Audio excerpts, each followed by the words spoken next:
Muni siya paagi ni Sir Jen usaon pagpabunga sa ato ang kalabasa. Kamatis.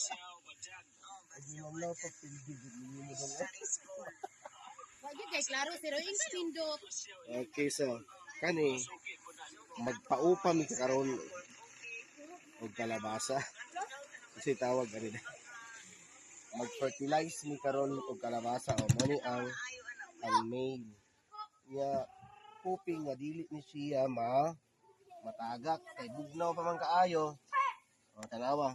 O mo ni ang female. Mo ni ang male.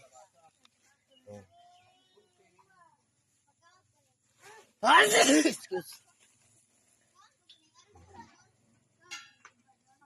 Lord, naot pa nga mapadayon kani siya. Lord. So, mubunga kani o makakaon kami. Excuse. Okay na na, day. Ano lain?